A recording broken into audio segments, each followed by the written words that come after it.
Minggu ke-21 tahun C. Berapa dan siapa yang akan diselamatkan?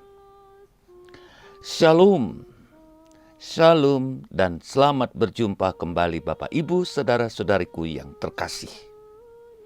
Senang kita boleh berjumpa kembali dalam permenungan firman Tuhan. Anda sehat-sehat bukan?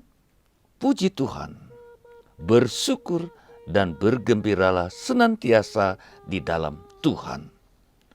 Percaya dan berharap kepadanya. Bagi saudara-saudariku Bapak Ibu yang sedang sakit, semoga Tuhan memberikan kesembuhan. Tuhan bersama kita. Melalui bacaan-bacaan liturgi hari ini, kita diteguhkan dalam perjuangan kita di dunia ini untuk mencapai kerajaan surga. Yesus berkata,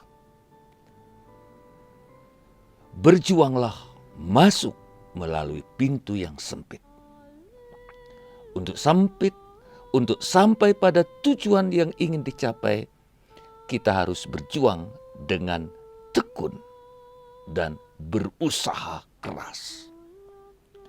Untuk dapat hasil yang bagus, kita harus berjuang dengan tekun. Dan untuk mencapai kerajaan surga, hidup bahagia, kita harus berjuang dengan semangat dan tekun seperti masuk melalui pintu yang sempit. Banyak orang yang ingin sukses. Banyak yang ingin bahagia. Banyak yang mencari untuk menemukan kerajaan surga. Tetapi tidak mendapatkan. Justru sebaliknya, banyak yang akhirnya putus asa dan mundur. Yesus memberikan harapan dan peneguhan melalui pengajaran ini. Tentu saja untuk mencapai hasil yang baik, orang harus jujur, berani, dan penuh kasih. Dalam konteks kita, mencari kerajaan surga saat ini, tentu tidak cukup pergi ke gereja tiap hari, tiap minggu, untuk mendengarkan khotbah-khotbah pengajaran. Bagus memang. Namun, ini barulah langkah awal. Ada kewajiban-kewajiban dan tahap-tahap berikut yang harus dipenuhi.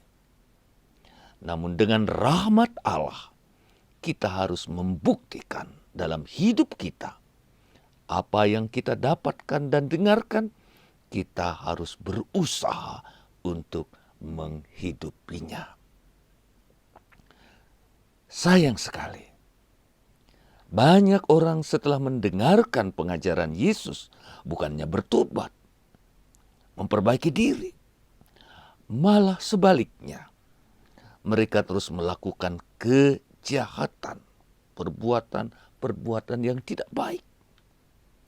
Itulah sebabnya Tuhan akan mengatakan, "Aku tidak tahu siapa dan dari mana engkau. Jauhlah daripadaku, kamu semua yang terus melakukan kejahatan."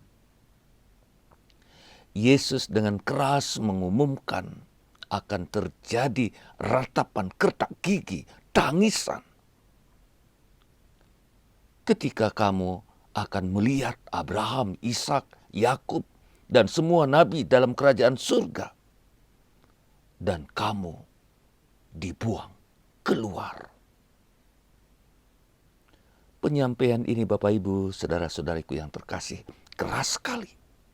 Dan tentunya menakutkan. Namun segera setelah mengatakan hal ini, Yesus kembali memberikan hal-hal yang positif. Orang akan datang dari seluruh arah bumi, timur, barat, utara, selatan, ikut ambil bagian dalam pesta kerajaan Allah. Bapak, Ibu, saudara-saudariku yang terkasih, bacaan kedua melalui mulut Nabi Yesaya, Allah memperbaharui janjinya. Aku akan mengumpulkan seluruh bangsa dengan segala bahasa. Mereka akan datang, melihat, dan menyaksikan kemuliaanku. Amin, Bapak Ibu. Amin. Tentu saja bagi orang-orang Israel yang saat itu terpencar di tengah-tengah bangsa, di pembuangan. Aku akan membawa kalian kembali ke negerimu. Bila kita renungkan lebih jauh, Bapak Ibu, saudara-saudariku yang terkasih, di dalam gereja saat ini, orang datang dari berbagai suku, bangsa, bahasa berkumpul untuk memuji Tuhan. Amin. Amin. Nah, bacaan kedua memberikan peneguhan dikala kita berada dalam posisi kesulitan, kesusahan, malapetaka, cobaan. Dalam Injil Yesus katakan, berusahalah masuk melalui pintu yang sempit. Pintu yang sempit tiada lain adalah gambaran situasi yang kita hadapi di tengah-tengah cobaan, kesulitan, penderitaan yang membuat kita tidak kuat lagi, putus asa. Penulis surat kepada jemaat di Ibrani meyakinkan kita bahwa kesulitan, tantangan, cobaan adalah kesempatan untuk tetap berharap, bukan menyerah, putus asa, lalu kemudian lari.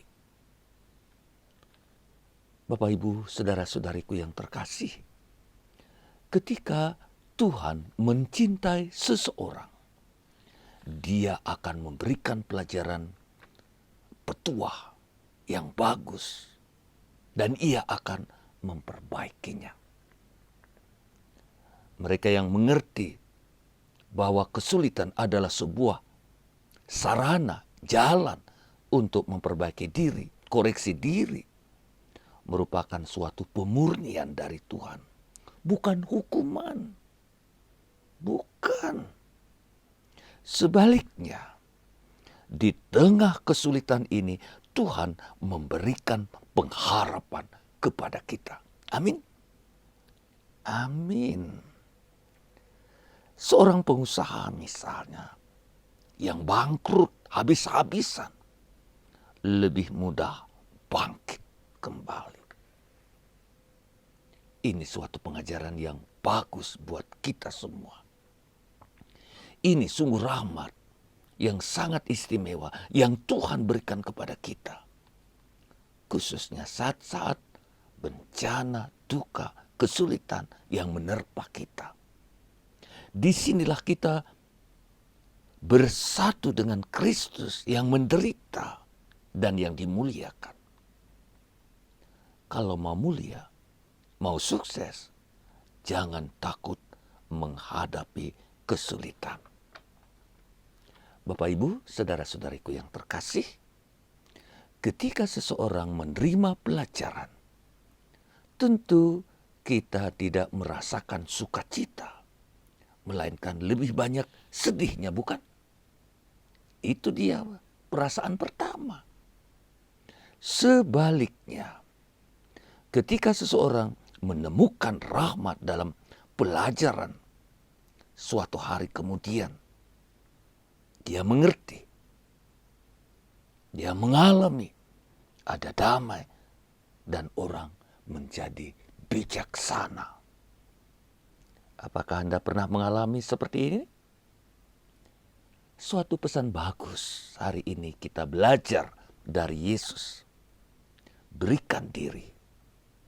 Berani, jangan pernah menyerah, hadapi semua dengan tenang dan percaya pada Yesus.